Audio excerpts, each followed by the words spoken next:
एक गांव में भोला नाम का एक कुम्हार रहता है। कुम्हार अपने घर के आंगन में मिट्टी के घड़े बनाने का काम करता है। इन घड़ों को बाजार में बेचकर जो भी आमदन होती है उसी से कुम्हार के घर का गुजारा होता है। कुम्हार के घर में वो और उसकी एक बूढ़ी माँ रहती है। दोनों माँ बेटे को जो भी कुछ रूखा सूखा मिलता उसे खाकर वो अपना दिन गुजार लेते। और फिर अगले दिन सुबह सुबह भोला अपनी माँ से कहता है, माँ, खाना बनने में अभी और कितना समय लगेगा। खाना खाकर मैं जल्दी जल्दी जाकर सारे घड़े बाजार में बेच आऊंगा और फिर वापस आकर मुझे और भी नए घड़े बनाने हैं। माँ कहती है, बस कुछ ही मिनट और लगेंगे। भोला बेटा, फिर तुम खाना खाकर घड़े बेचने के लिए चले जाना।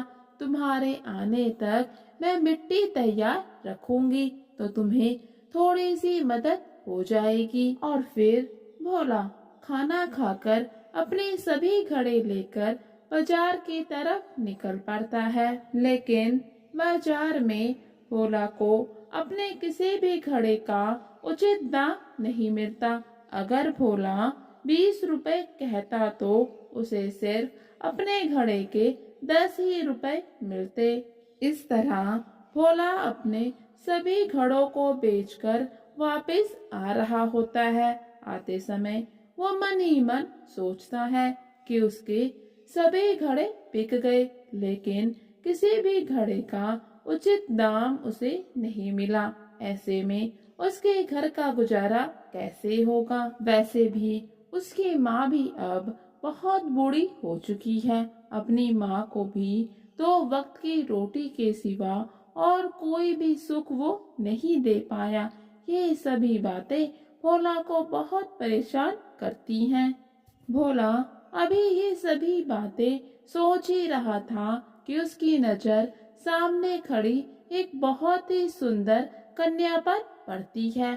उसे देखकर भोला एक टुक बस उसको देखता ही रह जाता है। भोला उस लड़की के करीब जाता है और उससे कहता है, अरे सुंदर कन्या, तुम्हारा नाम क्या है और तुम्हारे पिताजी कहाँ पर हैं?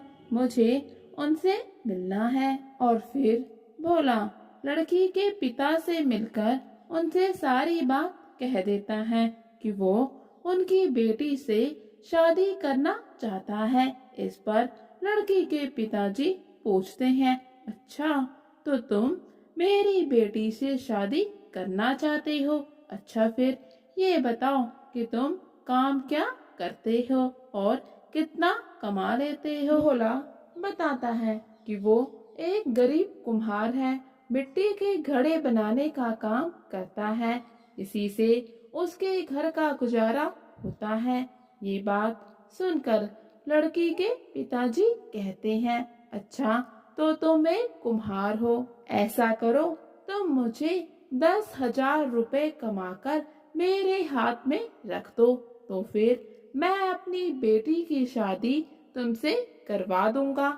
ये बात सुनते ही भोला का दिल टूट जाता है, क्योंकि भोला ने खुद भी कभी इतनी बड़ी रकम नहीं देखी थी। और भोला जानता है अगर पूरे महीने कड़ी मेहनत भी करेगा और खड़े भी उचित दाम में बिक भी गए तो भी वो 10,000 रुपए नहीं कमा सकता। इसलिए भोला वहाँ से बिना कुछ बोले चुपचाप अपने घर की ओर वापस आ जाता है। वापस आते समय भोला एक ही बात सोचता है, अगर पूरे महीने वो कड़ी मेहनत भी करे और उसके घड़े अच्छे दाम पर भी बिके, फिर भी मुश्किल से 2 या 3,000 रुपए ही वो कमा पाता है। ऐसे में 10,000 रुपए की रकम जोड़ पाना भोला के लिए बिल्कुल असंभव है। ऊपर से माँ की जिम्मेदारी भी उसके सर पर है। घर पहुंचकर भोला उदास मन से अपनी माँ को सारी बात बताता है। भोला की माँ भोला से कहती है, अरे बेटा, तुम ऐसे उदास क्यों होते हो? अगर वो लड़की तुम्हारे भाग्य में होगी तो तुम्हें जरूर मिल जाएगी। और फिर भोला खाना खाकर फिर से घड़े बनाना शुरू कर देता है। और फिर अगले दिन जब भोला सुबह उठता है तो उसकी माँ उससे कहती है, भोला बेटा, मैं तुम्हारी मौसी से मिलने पास के ही गांव में जा रही हूँ। मैंने खाना बनाकर रख दिया है, तुम खाना खाकर घड़े बेचने के लिए चले जाना। भोला अपनी माँ से कहता है, माँ, तुम जा तो रही हो लेकिन थोड़ा संभल कर जाना और शाम होते ही वापस आ जाना। अपनी माँ के जाने के बाद भोला सोचता है क्यों ना वो कुछ समय और सो जाए।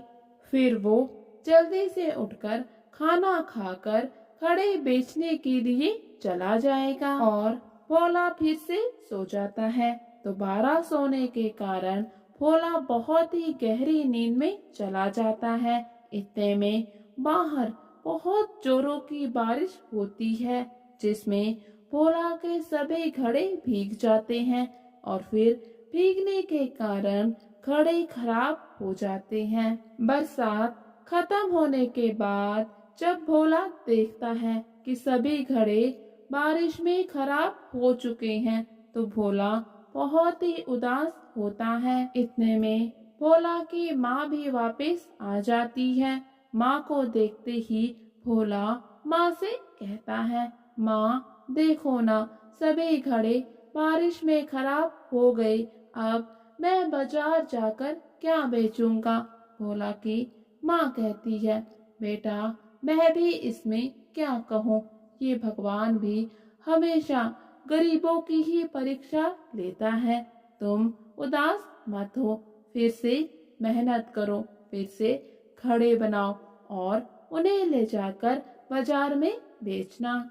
और फिर भोला एक बार फिर से मेहनत करता है। वो फिर से नए घड़े बनाता है और उन्हें बाजार में ले जाकर बेचता है।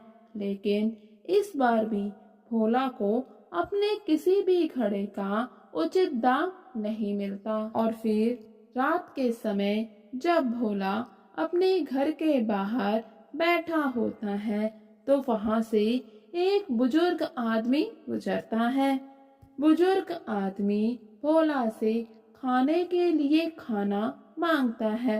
वो भोला से कहता है, अरे बेटा, मैंने पिछले 3 दिन से कुछ भी नहीं खाया।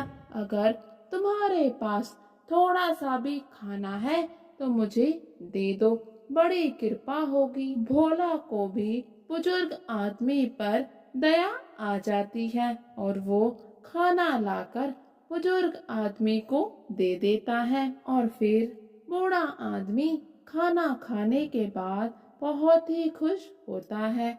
वो भोला से कहता है, बेटा, तुमने इस बुजुर्ग की बहुत ही मदद की है, भगवान तुम्हें हमेशा खुश रखे।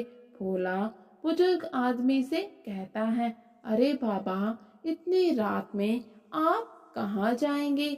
ऐसा करिए, आज रात आप यहीं पर आराम कर ले, सुबह होते ही निकल जाना। तो इस पर बुजुर्ग आदमी कहता है, नहीं बेटा, तुमने मेरी इतनी सेवा की, इतना ही काफी है। अब मुझे आगे की ओर अभी इसी समय निकलना होगा, लेकिन मैं तुम्हारी सेवा भावना से बहुत ही खुश हूँ, इसीलिए तुम्हें वरदान देना चाहता हूँ।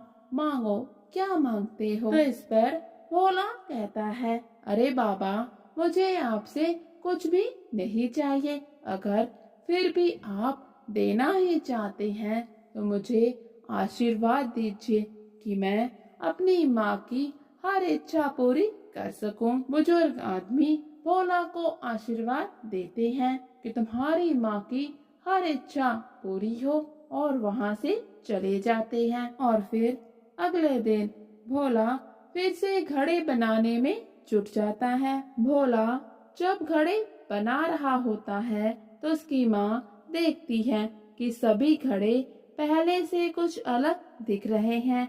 आज उनकी सुंदरता पहले से कई गुना बढ़ गई है। भोला भी जब इन घड़ों को बाजार में लेकर जाता है तो कोई भी उससे तोल भाव नहीं करता, बल्कि उसको मुंह मांगे दाम देता है।